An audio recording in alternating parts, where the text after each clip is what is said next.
So I think we'll start right now.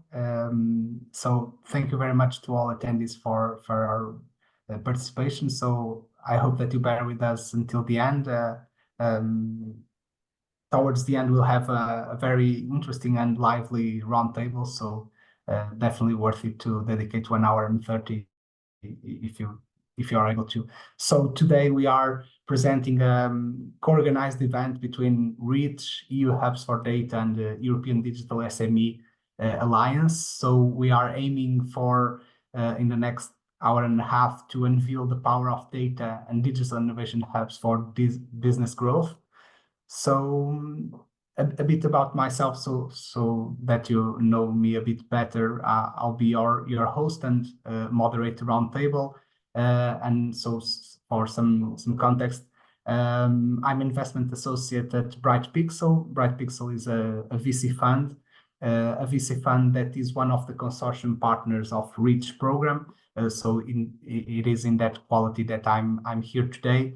And yeah, so basically, I've been thrilled over the past 3 years to be involved in this program, particularly, and in other European funded initiatives aiming to help startups, SMEs, and corporates to leverage on the power of data and try to create a thriving community in Europe around innovation that is able to connect all these players for the benefit of the European data economy.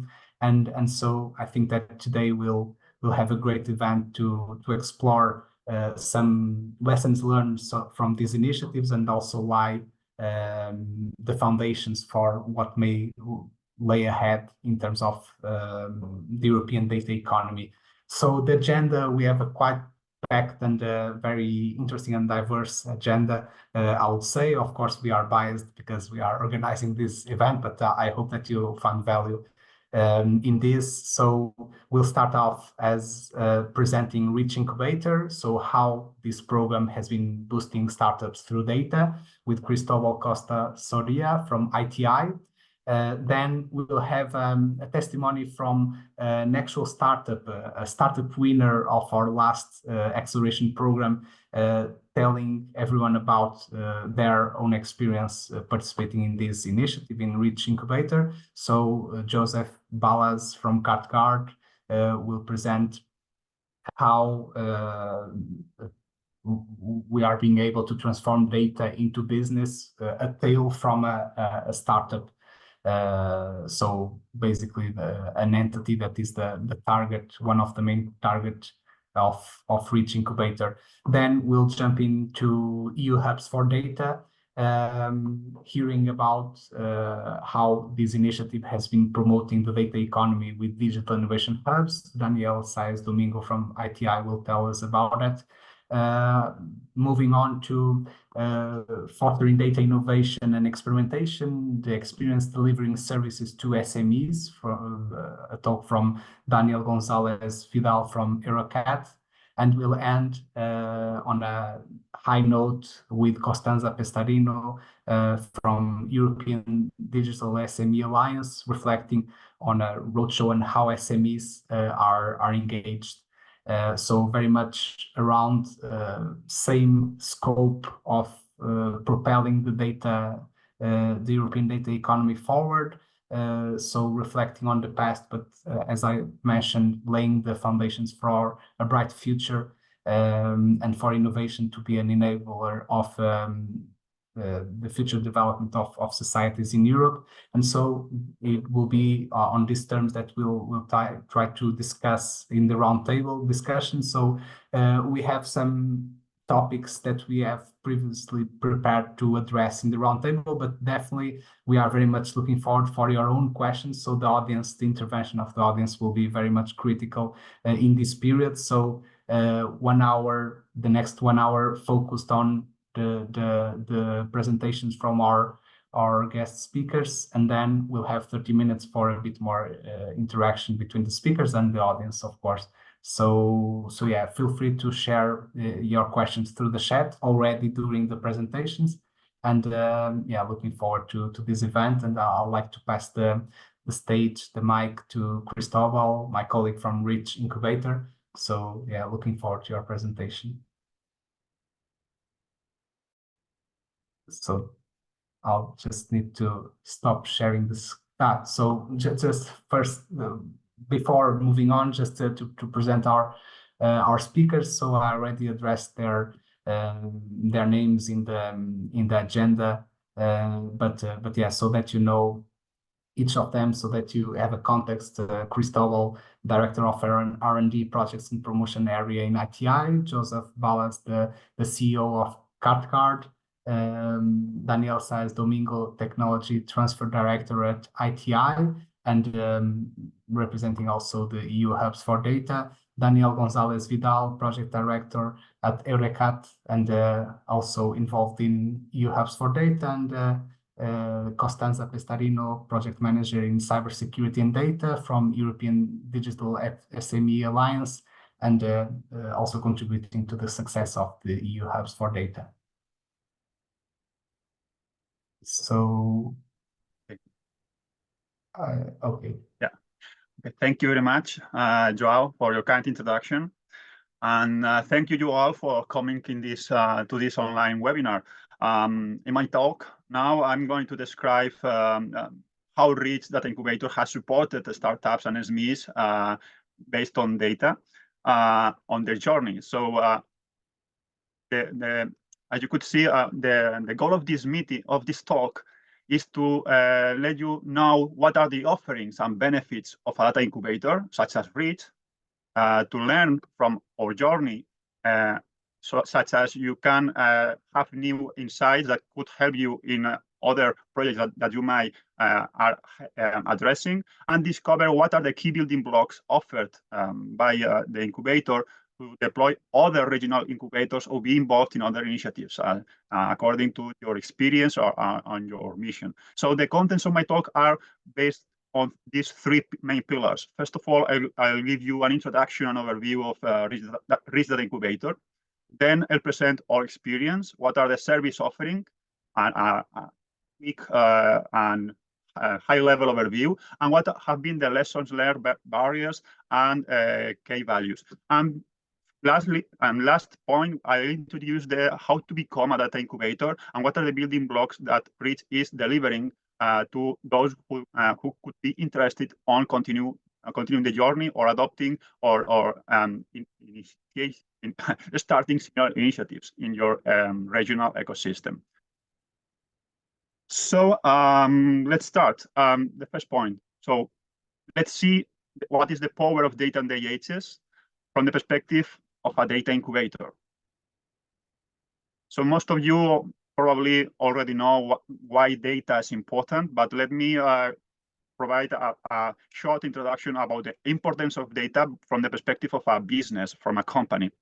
As you already have learned or heard in other forums, data is pivotal. Data is important to gain competitive advantage, but only when transformed into relevant insights. Because with data, by analyzing data, we get information. By processing information, analyzing it, we get knowledge. And with this knowledge, we transform into insights that could contribute to facilitate decision-making of our business or drive business transformation in the sense of new database services or new business models that could help our company to be different from the competencies. However, usually there is a lack of awareness of the potential of data-driven innovation, particularly among SMEs. And this is the reason where DAHs are a key element there. A DAH, a digital innovation hub, is an orchestrator of research and innovation actors in a geographical region. And it's important because it serves as a one-stop shop for SMEs and for startups to access services that could help them to pursue the digital transformation. In Reach, in the data incubator, DAHs have participated as a catalyst of new data value chains in the region. helping to break data silos among different sectors, and stimulating innovation. Why, or what is a data value chain? Just to clarify concepts. Well, in Reach, we define a data value chain as a multi-stakeholder, different stakeholders sharing data, exploit in different stages to contribute to a business approach where the data is exchanged among the different stakeholders to create value for all the parts, from the data provider who is bringing data for the data exploitator that is developing new services, and also bringing value back to the data provider in the sense of value added to the data collected. You would like to have more information, here in the slides, I included some links to more in-depth articles describing what is data value chain and how they can support to the data economy. So what is a data incubator? What is Reach? Reach supports to the implementation of open innovation journeys, putting in contact three key stakeholders. On the one side, data providers, corporates, and SMEs bringing data, relevant data, and challenges for their businesses, for their processes that they would like to solve via open innovation. And on the other side, we put in contact with startups and SMEs, which are looking to new business opportunities based on data, and also want to improve the way they are exploiting data and addressing data market, data economy. And to this end, the digital innovation hubs come to as a mediator, as a facilitator among the two stakeholders to provide support in the ecosystem as a channel, supporting the networking with others, etc. So we will see in detail. And what is the value proposition for the incubated companies from the perspective of an incubator? Well, in our case, in the case of Reach, we gave up to 120,000 euros in equity-free funding. Also, to access large corporations under data sets, the challenges, business-oriented challenges, access to a toolbox with relevant tools to implement data value chains, access to private investment, and also, what is more important, services supporting mentoring, coaching, and training on digital business and business skills, and some resources such as computing infrastructure to implement or deploy the prototypes and test them before deploying, and also a big data stack ready to be used. And visibility through all the network, the IHs, and the data ecosystem. Well, here in this slide, you could see what are the core consortium of the Reach Data Incubator. I'm not going to stop here, but you have here an overview of each of the different partners. But the important here is how the different stakeholders are connected together. You could see in the figure that data providers provide the data sets that are analyzed by startups and SMEs to develop new technologies, services, and business models, which are supported by investors, providing investment and selecting what kind of opportunities are most relevant for the market, and then digital innovation hubs supporting the market launch of these solutions. So in overall, Reach has selected, incubated, and coached 103 data-driven SMEs and startups, distributing, as you could see, around 3.5 million euros, focusing on these technologies: data access, data sharing and usability, data security, artificial intelligence to process the data, and the development of trusted frameworks where to exchange the data among the parties. The data incubator has been run in 3 rounds, each one in 11 months long. In total, we have delivered 82 database challenges with the relative data sets to implement them as a starting point, as a context of the challenge, and bringing into the project, into the experiment, into the new solution, the data provider bringing the data, to provide the knowledge about the challenges and the data, because it's important to involve data providers in order to know what are the context of what the data is collected, why the data is collected, why the data is necessary, and how it can be connected to other information. For each round, we have implemented several calls for involving data providers, investors, and the AHs.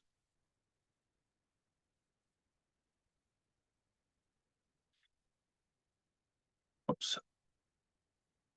So in this slide, you could see the different sectors that we have covered in the incubation process. We have covered from manufacturing, social services, healthcare, tourism, digital marketing, etc. You see the overall one covered, and also the different data providers that have been involved for each one of the sectors. And the DHs that have supported the definition of the regional challenges. In total, 82 challenges, as I mentioned in the previous slide. You could see the full description of the different challenges of the last open call here in the website. And here in this slide, you could see also the distribution of the DHs that have been involved in the 3 years incubation of Reach. So the incubation process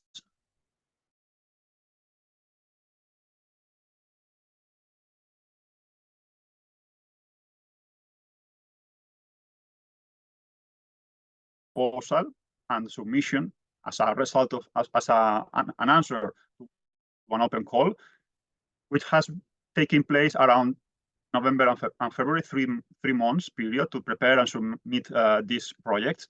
Then in 1 month, these proposals have been evaluated by external evaluators. This is important also to identify the most promising proposals, the most promising projects. And then the incubation process started with the explore stage. Explore stage, with 2 months duration, has supported 30 teams per incubation round. And the goal has been to validate the idea described in the project, the initial project submitted, and explore with the data providers the feasibility of the idea and to mature it in order to pass to the next level, the experiment stage. In the experiment stage, the selected applicants have developed a minimum viable product of the idea in a 4 months period. Only 10 teams from the previous stage, and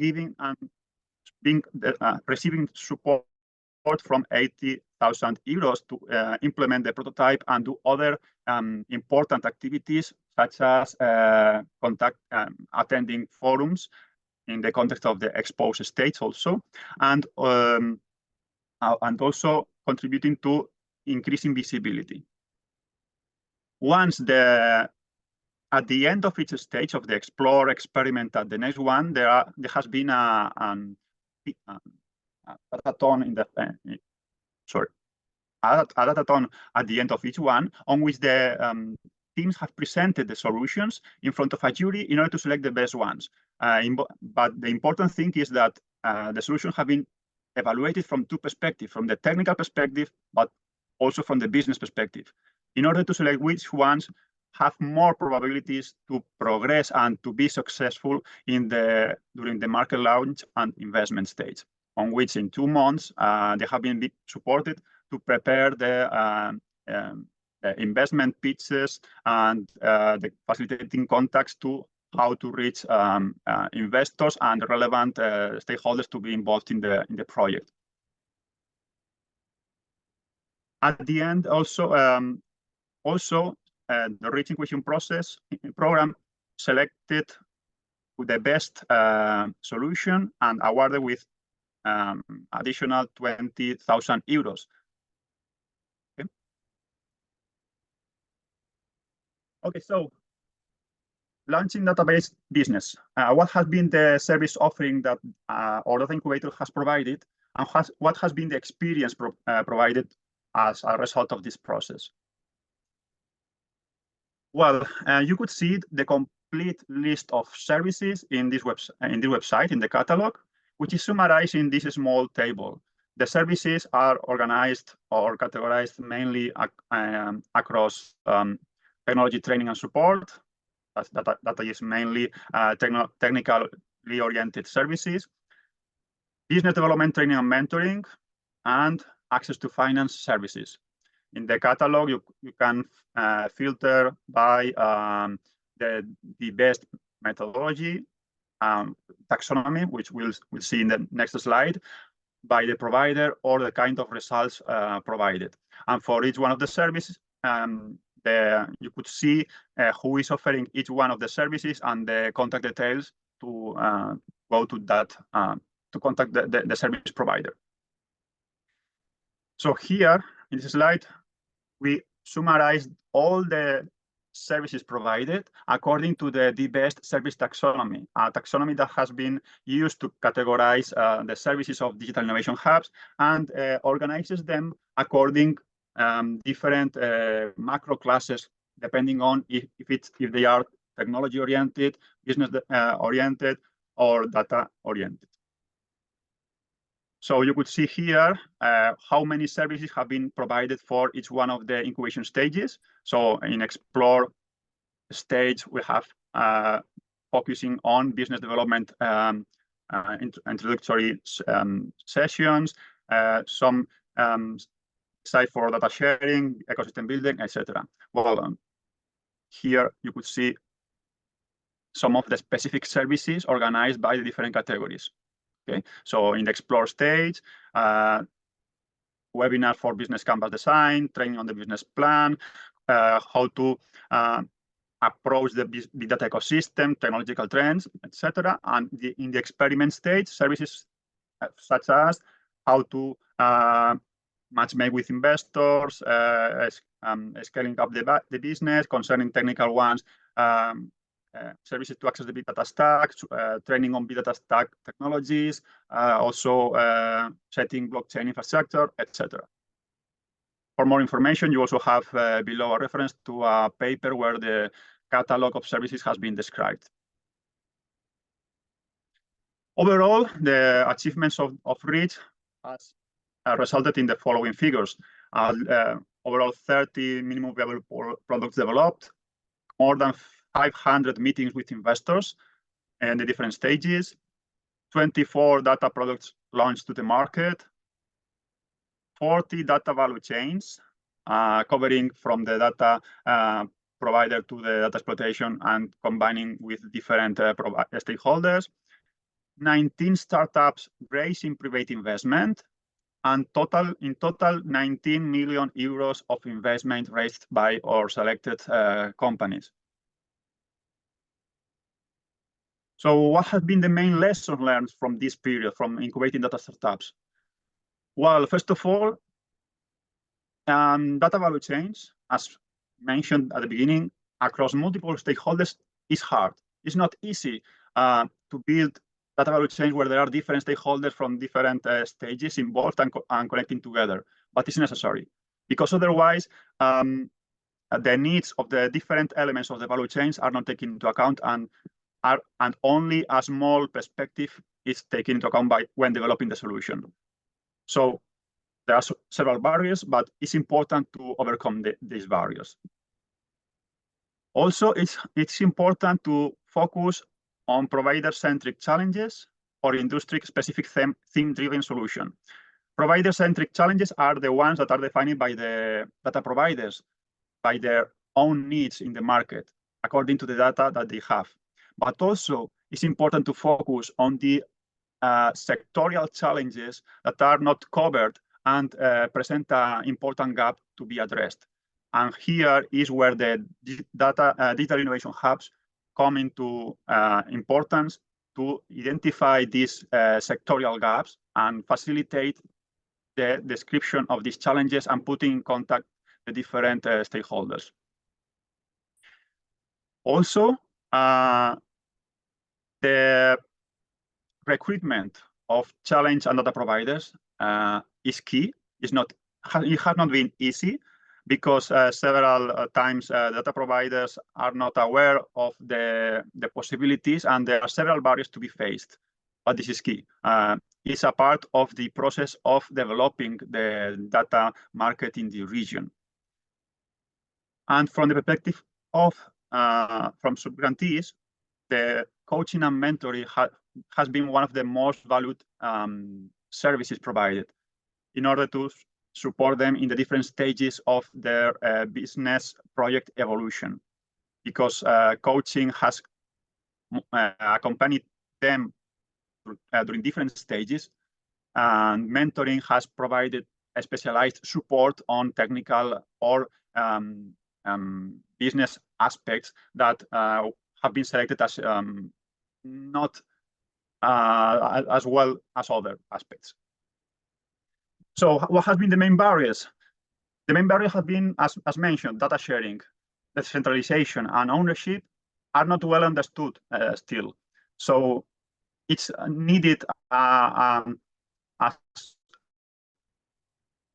efforts to facilitate, overcome these barriers, explain why data sharing is positive for all the parties, and how deploy decentralized solutions and address the privacy of the different data exchanges on the value chain. Also, another barrier, the lack of interoperability in data and systems integration. There are sectoral vocabularies, but there are no being adopted as fast as needed. And also, there are data spaces being developed, and this is progressing, but data spaces are not still being known by majority of stakeholders, and is needed several dissemination and communication activities to facilitate understanding of what a data space is, what are the benefits of data space are, and how all the stakeholders can benefit. And finally, it's difficult for small SMEs to compete with ICT companies. Big ICT companies have specialized groups, specialized skills, and small SMEs need to deal with different facets of a business project, skills, data-specific skills, business-specific skills, and skills needed to address a relevant investment or stakeholders. So for this reason, a data incubator is important for SMEs because it can bring to them different specialized services or mentoring activities, training to complement what are their main gaps to be covered in their teams. Okay, so key success factors of the data incubator. As I said, the important has been to convince data providers about the benefit of sharing their data in order to define the challenges. Also, a key success factor is to have representative data that is of quality and has enough data in order to generate valuable models. And also, a success factor is to be able to facilitate the collaboration between the solution providers and corporations, and to set clear collaboration and exploitation agreements to facilitate a framework among the different parties to enable trust among them. Because without trust, it could be difficult, very difficult to build multi-stakeholder data value chains. And also, a success factor is the engagement of key mentors from different aspects to deal with legal, cybersecurity, and privacy issues that can guide the selected projects, selected startups to overcome the different barriers. And finally, also it's important, very important, to facilitate the dissemination of the projects being developed in the incubation process, because all the incubated companies, what they want is to reach the market, and if all the help is very welcome, and dissemination across different channels of the DHs and different forums is important for them to be visible and supported reaching the market. So let's go to the first block, to the last block of my talk, which are concerning the how to become a data incubator, or why should be should deploy a data incubation program from the perspective of a digital innovation hub or from the perspective of a corporate? Should I deploy my own incubation program? Why?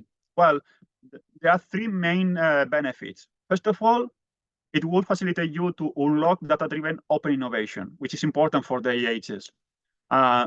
This way, you can define and set up new database challenges aligned with the mission of the Digital Innovation Hub. So the Digital Innovation Hub is focused on the agricultural sector or focused in artificial intelligence technologies. On unlocking open innovation would facilitate defining challenges and reaching the critical mass, and also drive and support the implementation of cutting-edge data-driven solutions. On the other side, also, it's important because it would enable you to develop your data market, your regional data market. So to stimulate the data offer and demand and the creation of new data value chains in the region. By engaging new data providers, which usually are not aware of the importance of the data economy and are not aware of what is the value of data from the data demand. And also, this will enable you to upskill to support data-driven startups and SMEs and enroll together in new challenges. Finally, to engage with the ecosystem. Engage all your regional network, different actors in data incubation and acceleration support services will facilitate to tight the connections among the different actors. And finally, together, tap into innovation investment opportunities that otherwise have not been could not be reachable by only addressing a single company, the description, the development of a project. Well, here we have summarized what is the role of the EH in an incubator. I keep in the slides for your reference, but what I'm going to focus more is in what are the building blocks for a data incubation program that we could bring, I'm going to bring from Reach. So for the EHs and incubators, you can have the following assets or have access to the following ones. First of all, data incubation methodology, which is know-how supporting capacity building. Also, a data incubator website on which all the information is delivered and defines the different customer journeys for startups or applicants, for investors, and for the EHs, and push together different parts. More than 70 services for supporting startups, covering training, mentoring, coaching, and support, etc.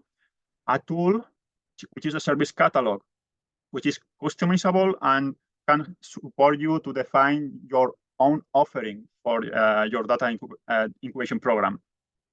Also, the challenge catalog with more than 80 data challenges, which is know-how that could be exploited for defining new challenges or implement experiments according to these challenges. But also the access to data catalog as a tool to upload the different data sets and facilitating the exchange among parties. And finally, access to experienced external evaluators that could help you to select the best proposals, the best projects from the perspective of, from the experience of important evaluators. And for SMEs and startups, well, Reach Incubator also provides a set of assets that could be exploited, that could be accessed if there is interest. So you could find Reach Intelligence, which is a set of articles providing different knowledge concerning the data incubation and the data ecosystem. Also access to sample and full data sets linked to open challenges. Access to more than 64 data-driven startups through the solutions catalog, which is also important for to identify investment opportunities, but also partnerships with the different startups selected, which has been the most promising ones across Europe. Access to also the training or mentoring services. You could contact directly to the service provider to get more information about the different services, and access to the computing infrastructure and data stack that have been provided through the data incubator. And to finish, well, our final aim of the data incubator is to facilitate to overcome data silos and putting in contact different stakeholders to boost data-fueled sustainable solutions. Sorry. So are you interested to know more about Reach, or are you at the age interested in exploring how to deploy that incubation program? Yeah, just contact us and we will give more information or organize a dedicated meeting to explore these services. Thank you very much for your time. Thank you, Cristóbal. So I'll now call Joseph on stage, and I will ask the speakers to try to be mindful of the time so that we have at least 20 minutes of Q&A. We'll end at 11:30. But yeah, so aiming for some conversation towards the end of the event as well. Absolutely. Thanks, Joao. So, good morning, everybody. My name is Joseph, and as it was mentioned, I'm from the startup world. So in the next few minutes, I will just cover a couple of things. So I will say something about myself, about our startup called CardGuard. I will touch upon the CardGuard at Reach, what was our journey, what was the impact of the Reach into our company, and what are the recommendations going forward. So without further ado, my name is Josef Balázs. I'm the CEO of CardGuard. I'm coming from the lovely country of Slovakia, even though our startup is from Estonia. Myself, I used to be for 15 years in the corporate space. And from 2019, I co-founded 2 startups, but myself, I'm actually the tech enthusiast and developer at heart. So let's talk a little bit about the CardGuard. So at CardGuard, our mission is to minimize loss during the self-checkout processes in the physical retail space using the targeted audits. Well, what is actually the problem? You may experience it yourself when you are doing the self-checkout in your grocery store, that you as a consumer, you love that experience. But what retailers see, that they see the drop of revenue and they see elevated amount of fraud caused by the self-checkout. And that's why we actually founded CardGuard. That is a big data machine learning company that is able to predict the risk consumers during the self-checkout experiences by identifying potential consumers that should be checked by the security guard on the end. Well, we do support multiple flows. So we are protecting the self-checkout during the self-checkout, like with the traditional machines. There are new experiences that you may actually experience it yourself. It's called Scan as you shop, when you're using your mobile app or your scanner, or even during the autonomous stores. And this is how it works. So we develop a solution that is plugged into the flow within the retail chain as a decision point during the self-checkout. So typically the retail chain will do the shopping experience as they are, and we are just identifying the consumers that should be checked. A little bit peek inside how our platform looks like. But I'm not here to pitch my startup. Let me actually describe what was our journey inside of the Reach Incubator. So funny enough, with my co-founder Orhan, and you can see ourselves here on the beach in Colombia, a year ago, when we had just demo of the product, we've been thinking in Colombia, what to do with it. So our application for Reach Incubator was actually done from this lovely beach. We've been accepted, so we started to go through the journey within the program. And we really spend a lot of time in terms of the learning and creating partnerships. As Cristóbal mentioned, the data value chain might be a big word, but in practice, it was a group of startups that we created deep connections with. Out of the 10 startups we spend most time with, we already have partnered with 3. We are exchanging the data, we are working together, and this was the key experience that we actually did out of the program. The program provided not only the equity-free funding, but also so-called startup vouchers that enables us to go to the conferences. So we managed to went to Web Summit, to Slush, to NRF, and a couple of different events. And from startup perspective, it helped us to actually elevate our visibility on the market. It boosts the way how we can go to market, speak with the customers, as well as have the us visible, to the wider world. But obviously, the program wasn't about that. In the majority of the time, with my co-founders, we spent developing machine learning, developing data. So it was really, really hard work.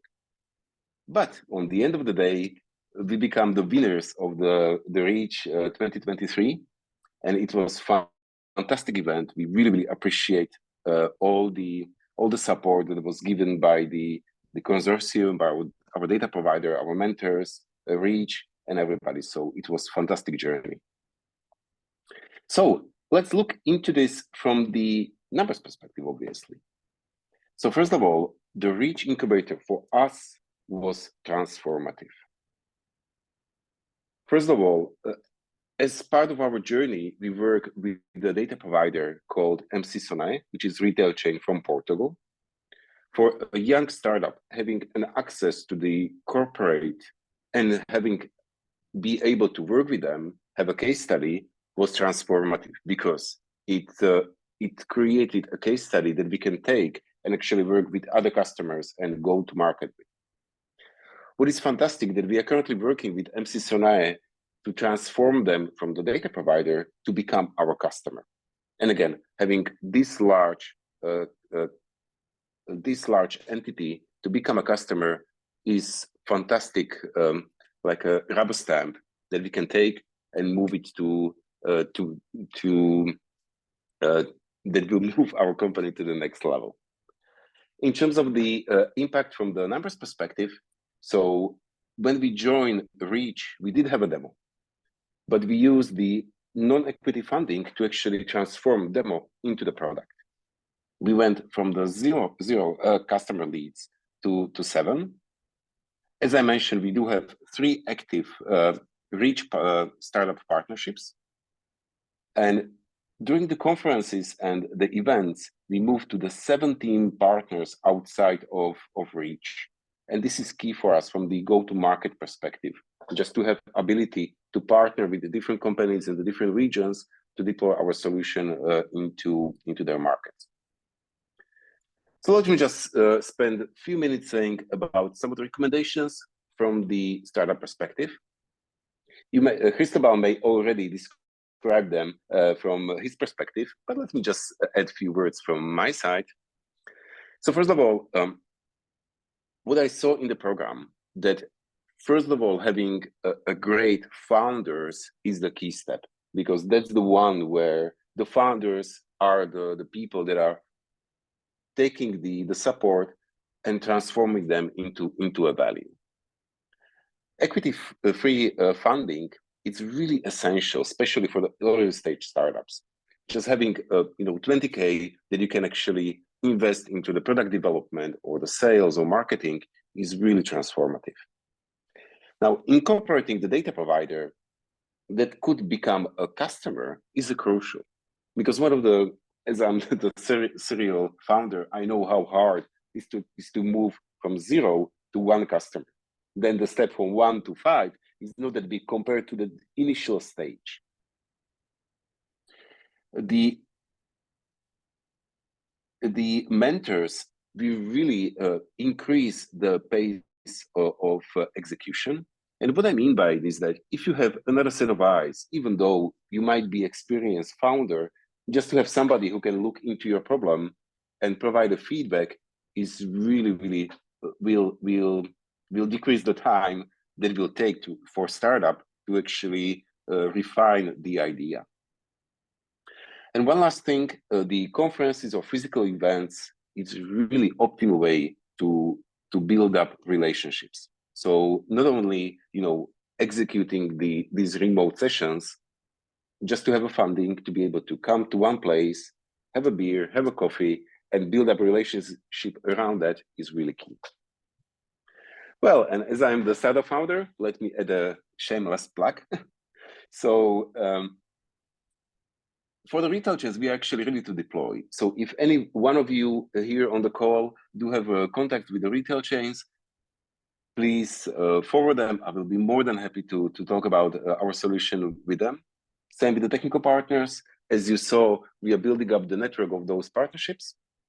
So if you're interested to partner with us, well, we are ready to do so.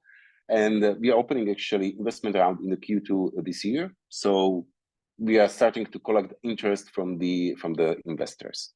And you can see here a lovely QR code for my LinkedIn. So I'm all about the networking. If you would like to keep in touch, feel free to add me on the LinkedIn. So my name is Joseph from CatGuard, and well, I'm looking forward for the roundtable on the end. Thank you very much, Joseph.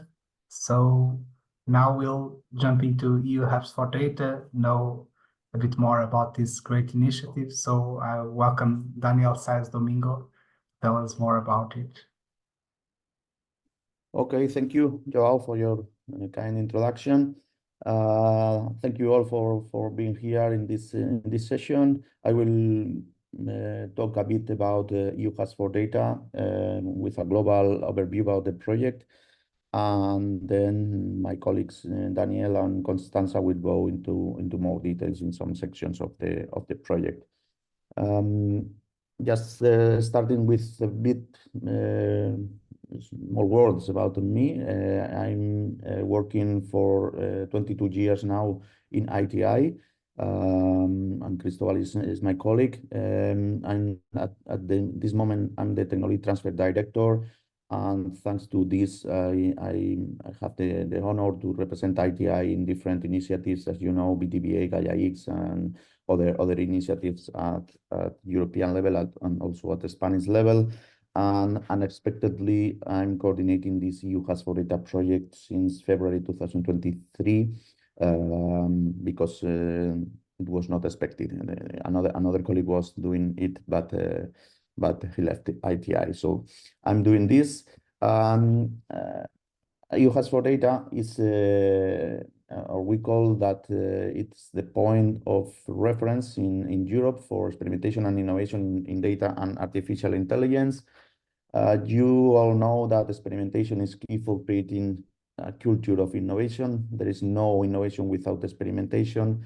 And now we have, and for several years, we have a complex context about us, about data, about artificial intelligence. And here are some insights that are guiding or are motivating our project. AI innovators need data computing power at hand. They need now the power, and we need, for example, high performance computing. On the other side, SMEs are very lost in most of the cases. They want to become data driven, but they don't know how to join data ecosystems. They need help.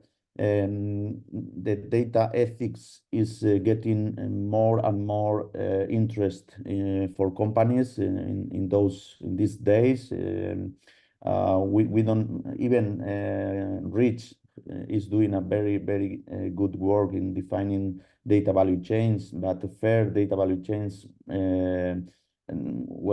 are not so extended in the market. So we need more help there. The companies or the data owners are not sharing data. They need incentives to share. They need guidelines to share. There are a lot of new regulations, you know, Data Act, Data Governance Act, AI Act, that are bringing a lot of challenges for innovators. And we need, market in general need more skills, for more digital skills, artificial intelligence skills, and also access to secure experimentation and open innovation spaces. So in this context, a group of organizations, we can say organizations, Join forces time back. It started in 2014 when BDBA also started, and we created a quality label for innovation data spaces, what we called iSpace label, as a way to benchmark, promote, and evolve our ambitions and community. And this is the iSpaces community, which is running within BDBA and jointly with BDBA since the beginning, since 2016. It was the first labels that we granted to several organizations. iSpaces are, well, in some cases we use iSpace and DIH as similar thing, but they are different, as we will see later. iSpaces are ecosystems themselves, with powerful infrastructures, knowledge, tools, data, I mean, everything needed and ready to provide services for the experimentation, again, and innovation with data and artificial intelligence.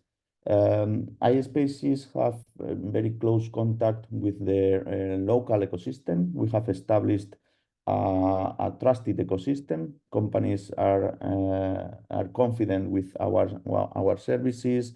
We are neutral, technologically neutral, and we are providing support to companies for a long time, even before the iSpaces brand was invented. And we are also very well connected at international level. So we can say that iSpaces are like stars in an impressive constellation around data and artificial intelligence. And these conditions, this capability to do things, and also the close connection to the local SMEs and the international connection give us the capacity to make things happen, creating this, what we have called the supercore for Europe. This journey started, as I said before, in 2016 with 5 iSpaces, then 8, 10, 15, and 18 in 2020. And then EUHubs4Data came into action, and we increased a lot the number of iSpaces with an open call to be part of the project. Then we went to 35 in 21, 37 in 22, and now we are 29 because we have been consolidating, and also we have changed in this year. We have changed the criteria to be an iSpace, introducing some new important things and difficult to fulfill, like ethics part and also collaboration and being part of the federation. So EUHubs4Data came into action in 2020, end of 2020, to give this collaboration and to increase the collaboration between iSpaces. And we have created with the project for 42 months. We are ending in February, like Reach. We have created this federation of iSpaces that work collaboratively, contributing to the creation of European common data spaces. We have created a pan-European federated catalog of data sets, services, and courses. And we have very practical experiences with companies, as we can see later. These are our 4 main pillars. The quality is the first one. Quality in the sense of all the iSpaces, all the members of this federation are iSpaces, and iSpaces needs to be accepted by BDBA following rigorous criteria, a strong criteria. So it is expected that all the services that are provided by an iSpace are quality services, and also data sets are also quality data sets. We have 30 in the project, 29 now in EUHubs4Data, in the future of the federation. Second pillar is the federated catalog. This is the reason of this federation. We have a common asset created by all the iSpaces, and we have around 250 services, data sets, and also 80 courses. The third pillar is the ecosystem of SMEs, the local ecosystem, where we have provided services to 42 experiments with 60K in cash. This were through open calls system, cascade funding, 60K in cash and 70K in kind contribution to each of those 42 experiments, services coming from those iSpaces. And the fourth pillar is the ethics part. We have discovered in the project the important part of ethics when talking about data. Companies that were not aware about the impact of ethics are now very well aware. We have learned a lot with companies, together with companies, and I think we can provide very good lessons learned about ethics aspects. I will not go into detail, but in the project we have defined our key value proposition in the context of the digital decade, and it's very related to the context I was talking at the beginning of the talk, and with the value we can provide to companies and also to other stakeholders around the iSpaces.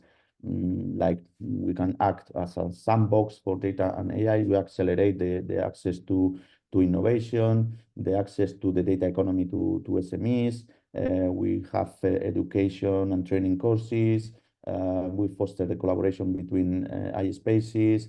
I mean, a 10 or a decade of value propositions that I think it's very interesting. And we are also, and this is the point where I said at the beginning that the difference between iSpace and DIH, we consider that iSpace can be a part of a very important part of a DIH. In fact, 93% of our iSpaces are part or are leading even an European DIH. We are also part of testing and experimentation facilities. We are participating in most of a lot of initiatives related to data spaces, AI networks, also HPC networks or competence centers. So we are a key component of the critical initiatives in Europe around data and artificial intelligence. And we are creating this federation. This was the idea, the initial idea of the project.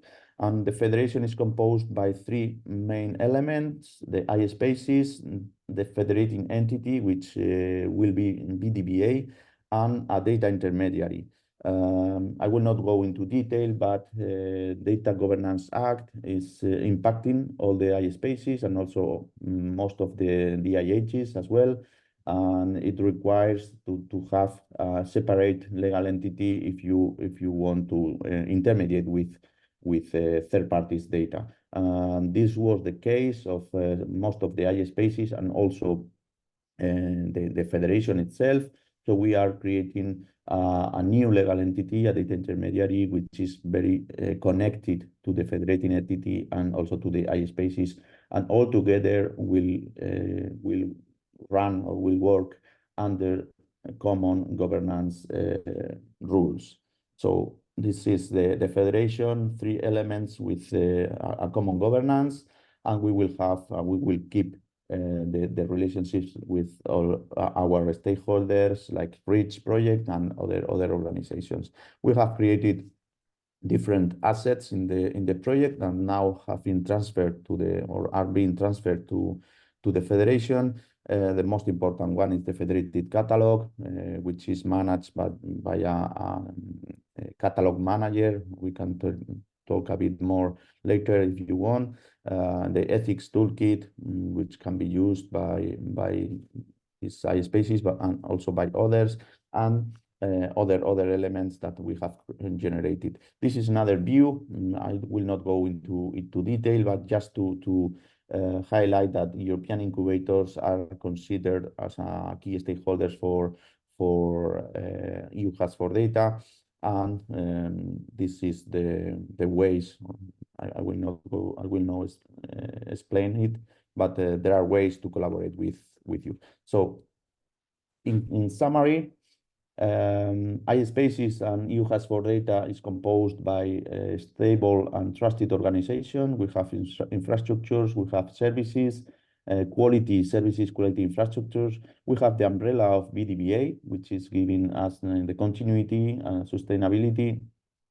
We are connected to the local ecosystem, but also connected internationally, and we are offering to our stakeholders access to SMEs, capillarity, a channel to deliver courses, to deliver services, and also a channel to make sustainable the results of European projects that do not know how to continue those services that are a result of the project. So we are offering, as we will continue into BDBA, we are offering this federated catalog to make other projects sustainable, and also a space to test and validate pilot projects. So this is, in a nutshell, what EUHubs4Data has been doing, and a bit about what we will do in the future in this federation. So thank you,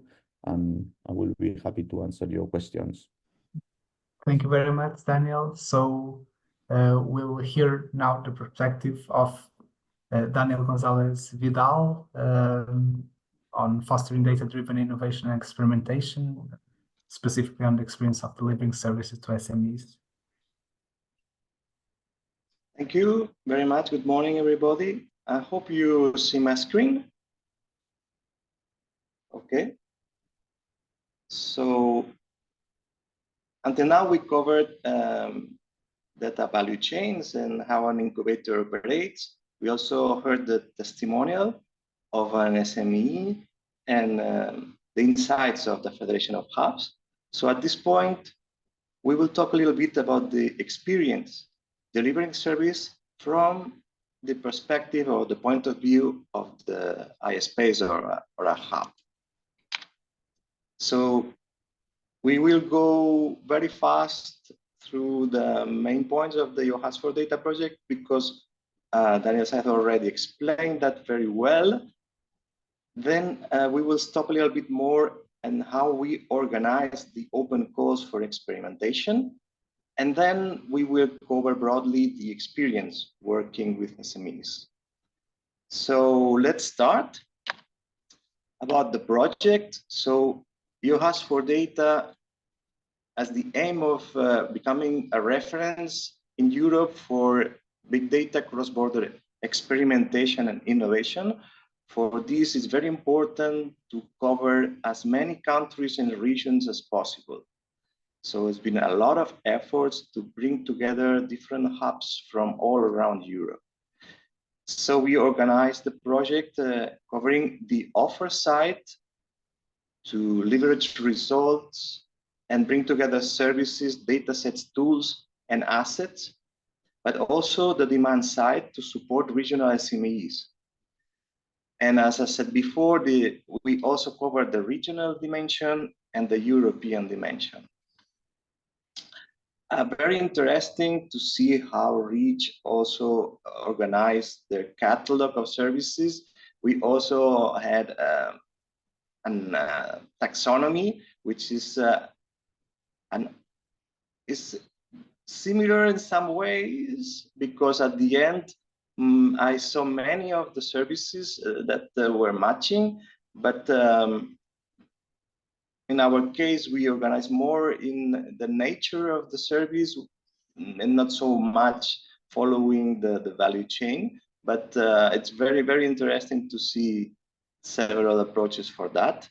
And at the end, as you see, we covered data, AI, and technology, business development and ecosystem building, the infrastructure side, but also technology consultancy and training. So we have a catalog of services, a catalog of data sets, and a training catalog. Then what about the open calls for experimentation? So We had 3 rounds of open calls. Half of the budget of the EUHubs4Data project was devoted to provide services to SMEs, and like 42 selected experiments. For the selection criteria, we took into account that the SME would made a good use of the services and assets provided by the Federation of Hubs. That's important to align the offer and demand side. So also that the expected results were innovative and based on data-driven solutions, and that they were also exploitable. So they were near to a high TRL level and able to go to market very soon. So this would contribute to the objectives of the project and the creation also of the European common data spaces. And for these, the SMEs that apply for the experiment had to select between 2 and 5 data-driven services from the catalog, and also involve a minimum of 2 and a maximum of 3 different DIHs. So this also was a challenge to coordinate and align the services from organizations from different countries, and also make use at least of 1 dataset from the catalog, and generate additional data sets during the experiment. This is very important. These are the advantages. This is very important because we're going to see now the key topics. What I would highlight after our experience working with the SMEs. First is the project management.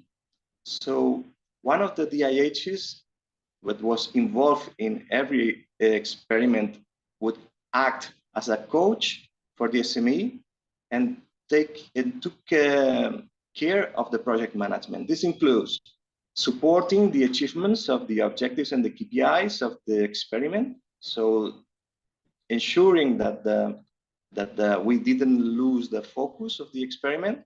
Then everything connected to the project plan, the team, the description of the tasks, the timeline, etc. The organization of the follow-up meetings. A typical follow-up meetings was covering technical progress, the situation regarding achievements, risks, decisions, results, but also a project review to ensure that the KPIs, the ethics assessment, the project and the data management plan were aligned. Of course, also a review of the count of the project and the organization of the activities. And the coach also provide assistance with the midterm review and the final review so that the SMEs could focus on the development of the experiment. Another key point was the data service provisioning from the DIHs.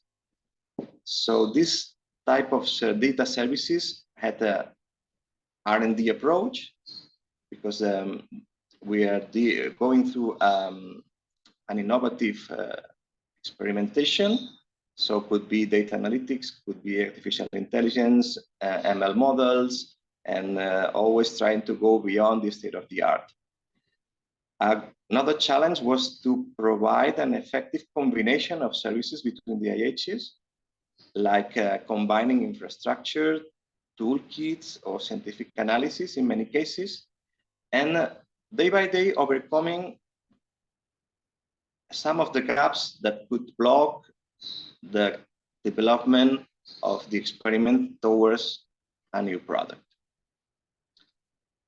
So another key topic regarding the experiments was fostering the data management plan. This involves the creation of new data sets, processing data. This is data curation, coming to standards, interoperability, the analysis of the data, the preservation of the data, providing access to these data sets so that they can be reused.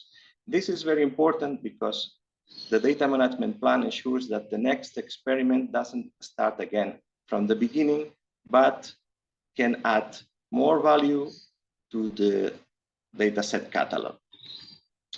And finally, one of the key topics working with SMEs was the communication and dissemination, promoting the SMEs and the results of the experiments through the project channels, building videos and presentation materials, inviting them to participate in workshops, also local events organized by the IHs and the project, and also providing access to the main events like the Data Week or the European Data Value Forum.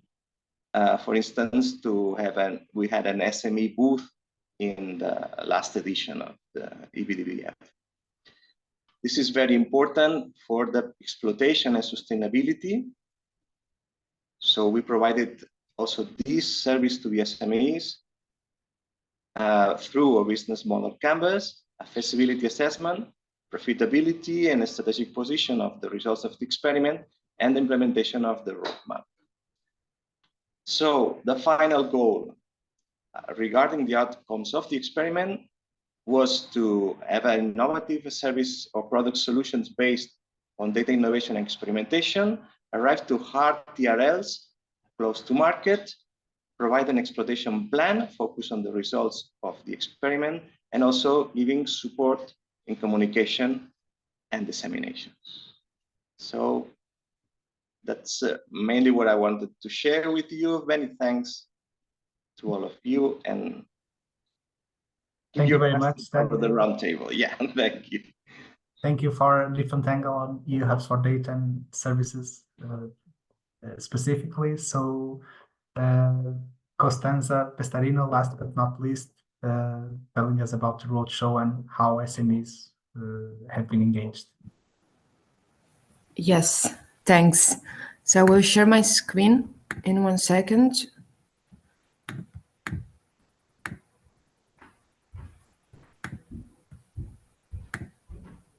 Can you let me know if you can see my screen? Yes. Yes. Perfect. Perfect. Thank you very much. So hello to everybody, and thanks again for being here. So today I'm going to talk about the invaluable contribution of SMEs, as also Daniel suggested before, for the project, but also more importantly, how we were able to engage with the SME in the first place, thanks to the SME outreach strategy and program. Before that, I will give you just a brief overview. I know we are running a bit out of time, so I will try to be as quick as possible regarding European Digital SME Alliance. Just few data, we are the and project manager at European Digital SME Alliance, who is the largest network of SME working in the ICT sector. We represent over 45,000 SME in the specific sectors and around 30 national and regional associations across Europe. And in doing this, we are engaged and we have more than 10 working groups internally, and we take part in different projects. But of course, I will share these slides. As mentioned before, I would like to highlight how we were able to actually engage with SME for the EUHubs4Data. And firstly, let me start by stating that one of the key steps that was done at the beginning of the project was actually developing together with other important stakeholders what we call an outreach methodology, and define the 4 key objectives behind this, as you can see inside the graph.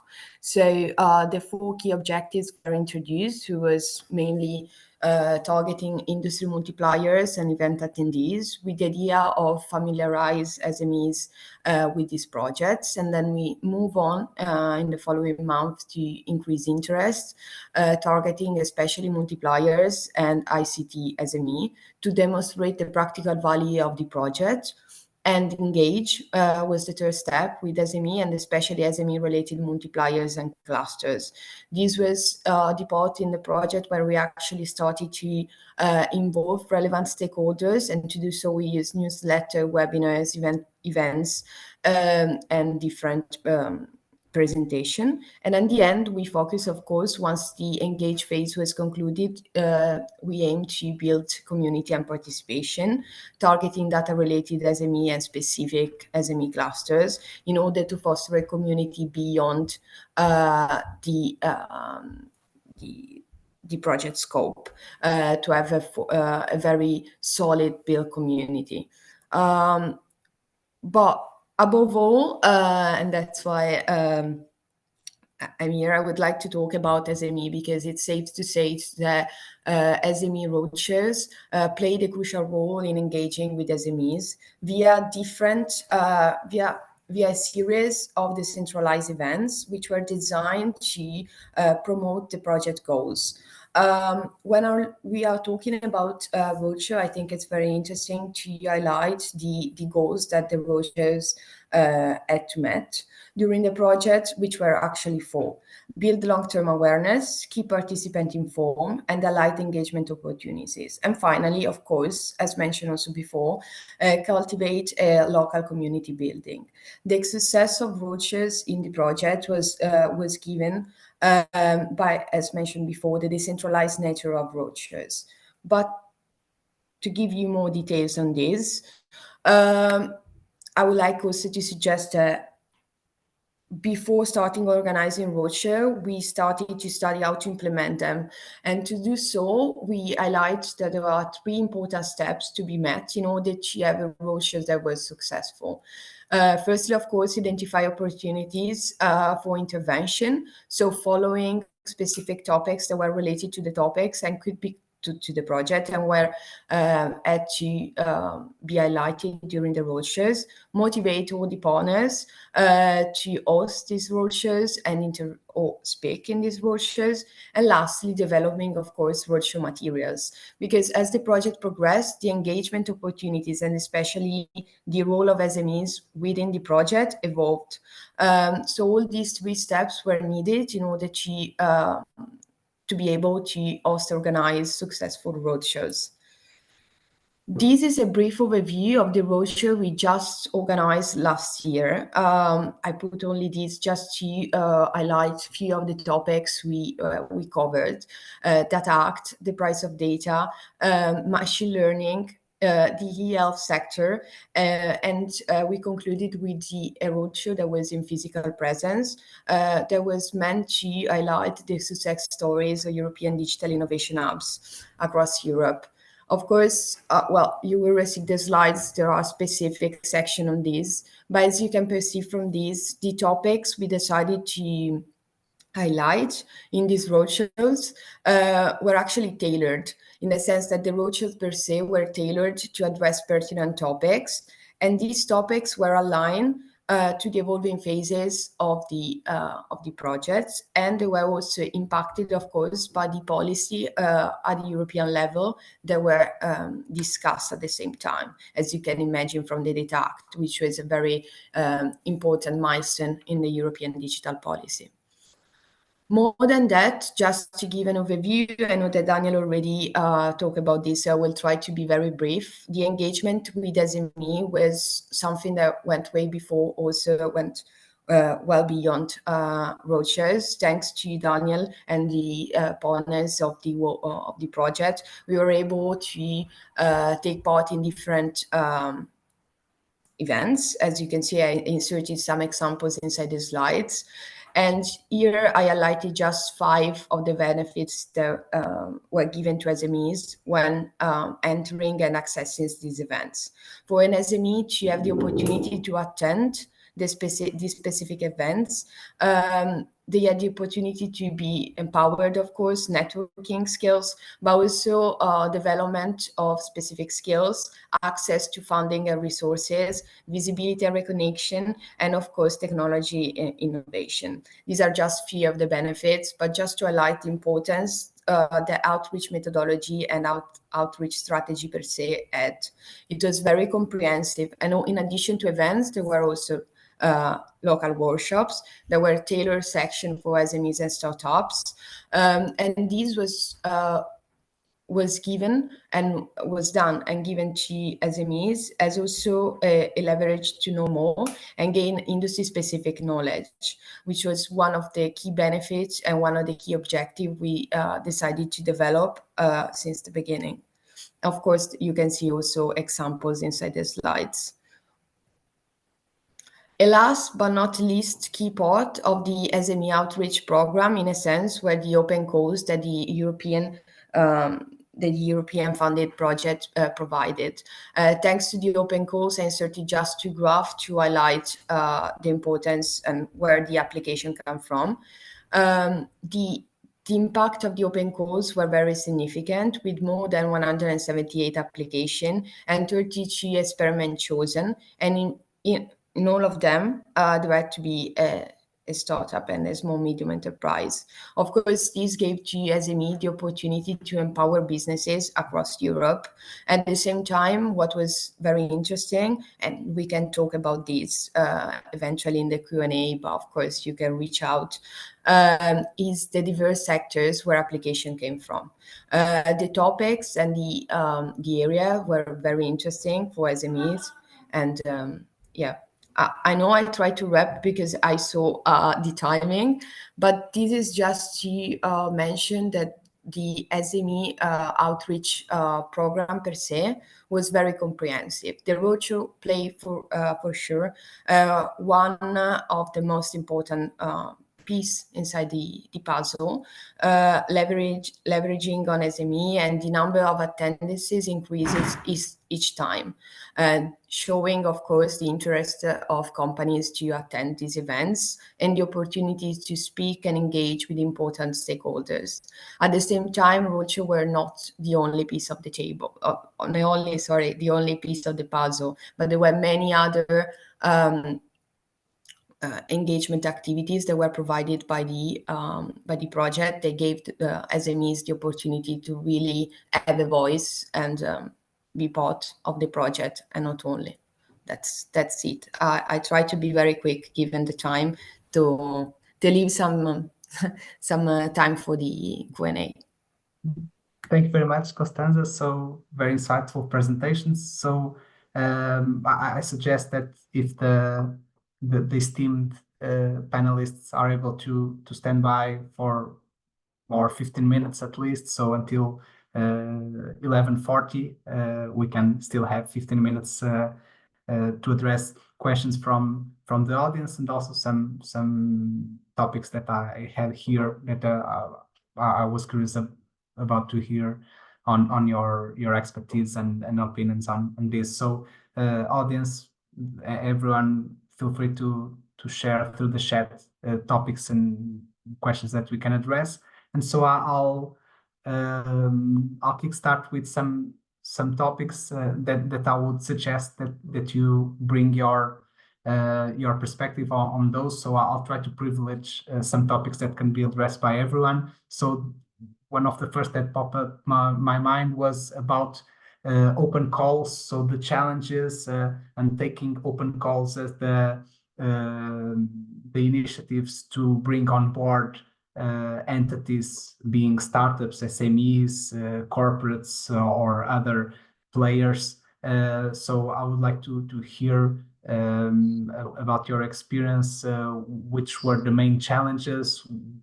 What can be like one piece of advice that you would highlight, and eventually any target that has been more difficult to address and to attract than others. So yeah, synthesizing about one piece of advice, one of the main challenges, and the kind of profile that has been more difficult to engage in these open calls. So Costanza, eventually, if you'd like to start, or anyone else would be curious to hear about this topic.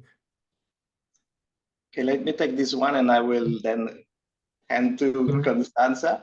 So as we saw in the last slide, I think we had like 178 applications received to the open calls. So that's quite good numbers, but they were not really balanced through countries.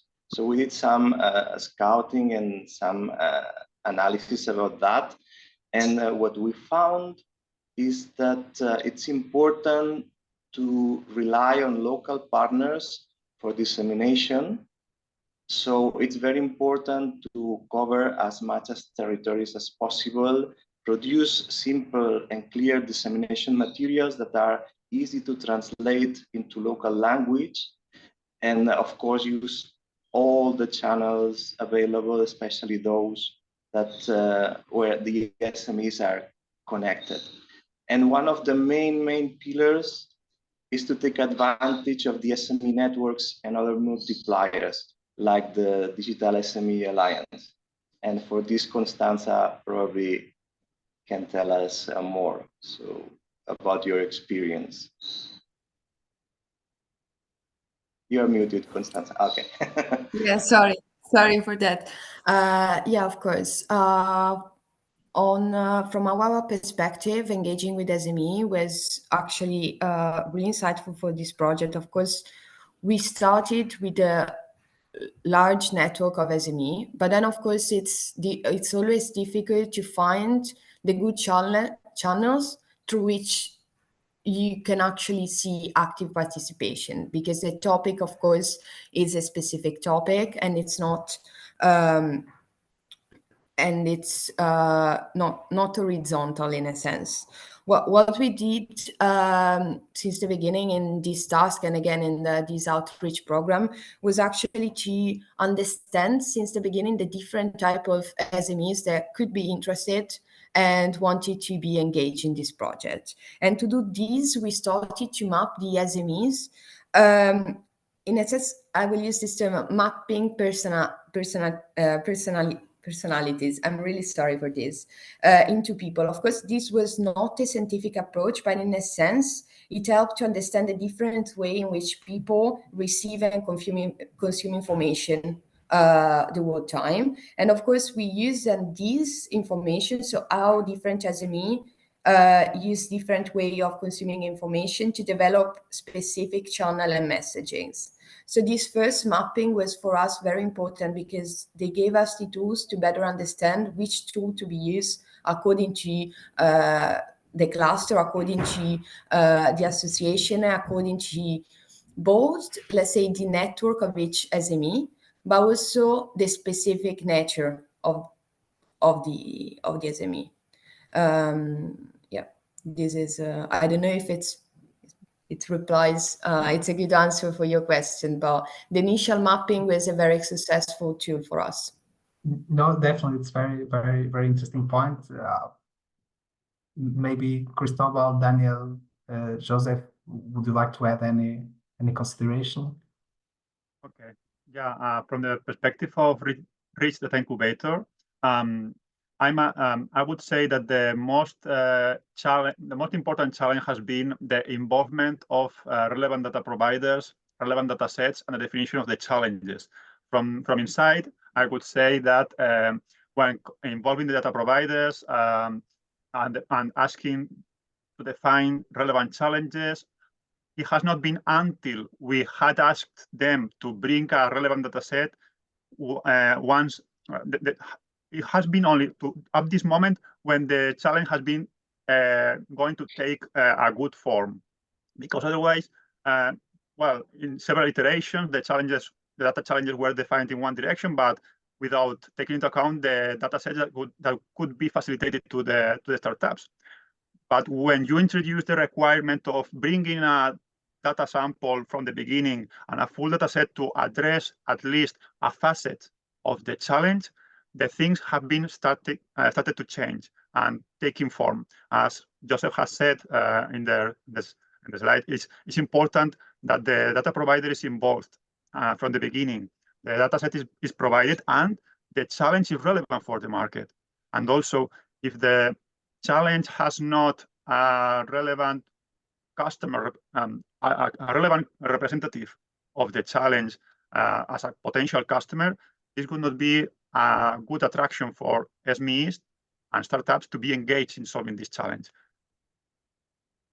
So Joseph, would you like to complement this from your perspective as an applicant? Yeah, absolutely. And let me just add two thoughts.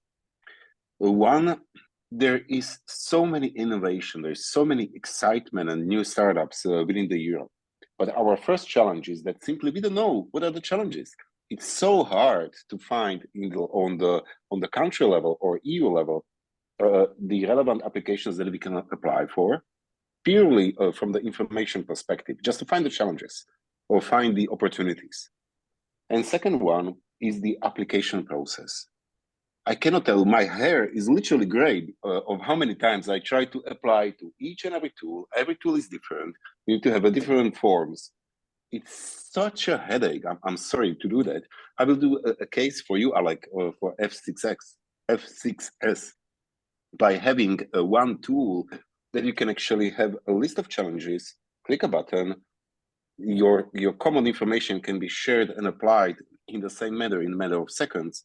That's the way to go. So I think there is an opportunity for innovation hubs to come together, have a more common platform that is connected to the local governments that are able to disseminate the information and provide the more marketing approach to those innovation opportunities for startups and SMEs.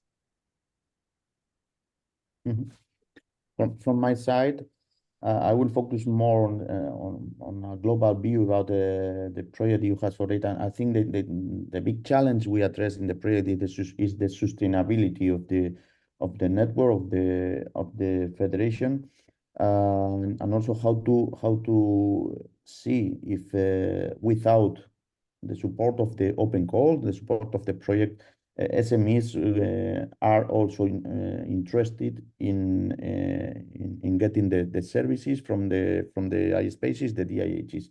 We started a program which is called the Advanced Data-Driven Services, and we are testing now that the open calls has finished, how SMEs are even or are still interested without direct funding in getting these services and this is very, very good. And also, I think in the future, I think it's very important the role that the DIHs, the iSpaces can play around the data spaces. The data spaces need organizations that are inside this ecosystem, this trusted ecosystem, sharing data. And not all the companies are prepared to share data, are prepared to understand what is the value of its data, how to monetize the data, how to share, how to exploit. So, and in this case, the iSpaces and the DIHs can be a very, very good element or very good bridge between SMEs and the data spaces. And this is good for SMEs, but it is also good for the data space operators. We can say that it will be an operator that is in charge of getting some business model from the whole data space.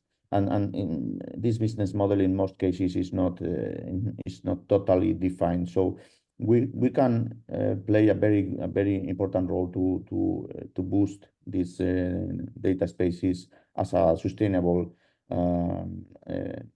business, sustainable initiative. Yeah, indeed, and thank you very much, Daniel, for addressing the next question that I have here planned. So the sustainability, so how you envision the impact to endure beyond the duration of these kind of initiatives. So if you want to shed further light on for instance, from the perspective of Reach, how you are planning to keep the momentum going and ensure that even without this EU funding framework, that eventually these initiatives can keep contributing to the European data ecosystem. This is for me or for Rick? If you want to add any added int or others. Yeah, Yeah, very feel free. brief. I talked in my talk. We are creating this federation, which will be hosted by BTBA, so the sustainability is granted. And we are offering this opportunity to all the projects or the organizations to synchronize or to include services, data sets, or courses in our federated catalog in order to exploit those services through this catalog. This is our proposal that we are making to all the stakeholders we have in the project. Okay, so from our perspective, from the Reach Incubation Program, the sustainability approach is to support capacity building for other DIHs or interested organizations willing to deploy an incubation program, either fully or in part, by bringing the services, the assets, the knowledge that has been developed, has been improved within the Reach Data Incubator. Also, we are also exploring other how to support in the future the companies by also facilitating access to the service provided in a one-to-one basis. And for this reason, the service catalog will be open with facilitating the contacts to the service providers in case the participants are willing to contact the service providers and have more dedicated sessions. And yeah, and also the idea is to collaborate with the EUHubs4Data network in order to transfer, to integrate the offering within the iSpaces in order to facilitate the members of the network to adopt and to deliver the services that have been developed within the incubation program. Great. So I would just add, like projects like EUHubs4Data or Reach have worked a lot building a framework and a methodology to provide services to SMEs that has proved to be very successful. So this means that teams have learned to work together. There's a future offering of services that can rely on this successful combination of services that has already been tested, and all of this work should be preserved. So now we are working with the preparation of the review for the European Commission. So I think that our goal now is to be able to explain the European Commission what's been the main goals, the achievements that we have reached, and convince them that this future federation of hubs and iSpaces can be also play an important role in the digital strategy of the European Commission. Of course, we have to improve many things. As Joseph was suggesting, we have to reduce bureaucracy, shorter the forms, provide clear and simple rules. And there's a lot of work, of course, here to do. But also, I want to highlight that the framework, the methodology, and how we work together and the results are there, has been very successful project.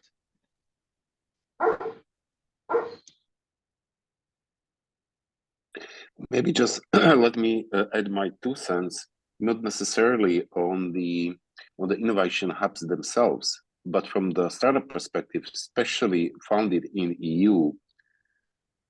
We have a little bit harder time, and as we are all the startups are currently competing on the world stage. So our competition is not only with local or regional, it's global from the US, from Asia, from all the countries. And there is a lot of legislation within the EU that is requiring more from AI or big data startups to do compared to our competition. So having the the additional funding and support that will keep going, so we will remain competitive, is, I think, a key. And Innovation Hub could be the driver to actually ensure that. But I would like to just highlight that having a funding in the age where there is more legislation, more limitations, more requirements from the EU towards to the SMEs is really key.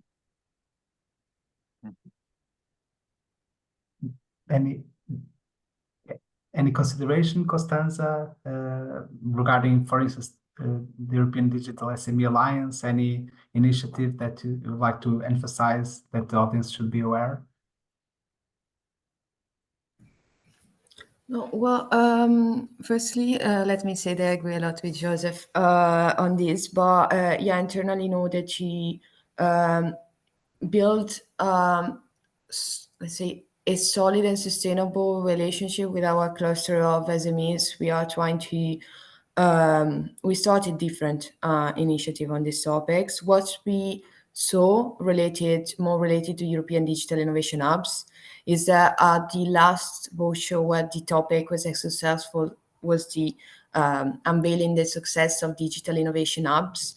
The number of SMEs present inside the room was astonishing.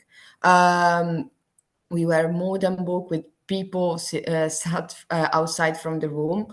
Startups are really, and SMEs seems more and more interesting in their activities. It could be a long process to see it, let's say, more homogeneous across Europe, but it's becoming more and more important. And talking also with the European Commission on the digital innovation hubs, we saw and we gather lots of insights from SMEs. And what I can say is that there should be, at least from my perspective, there should be more homogeneity across different, when looking at the network of digital innovation hubs across Europe, there are countries where this topic is more, let's say, in a sense, developed, but SMEs are more and more interested. And also inside, we are trying to assess whether to create a task force to help SMEs to better get engaged with digital innovation hubs. And this is a topic we would like to talk internally in the upcoming month, because it's more and more requested. So that's my feedback. Right. Great. Yeah, that's definitely several topics worth exploring further, but unfortunately we don't have time, and apologies for not having stick completely to the agenda. My fault. But I think that next week we'll reach out by email, sharing the presentations, also sharing a call to action. So if you like to learn more about these initiatives, if you like to hear about our advice that we may bring to other entities, namely digital innovation hubs that would like to deploy similar approaches that we've deployed over the course of the past years. So we'll be more than eager to help and to contribute to your own initiatives. So I would like just to wrap up and finalize by thanking all speakers: Cristóbal, Joseph, Daniel Sáez, Daniel González, Costanza. So yeah, we are trying to give our contribution to the European data economy.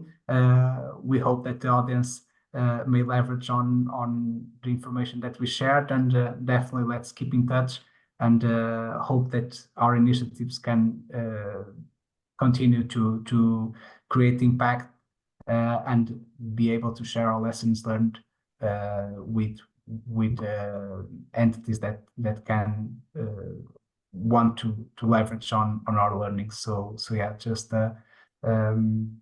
appreciate your participation, and yeah, definitely expect a follow-up email from our side by next week.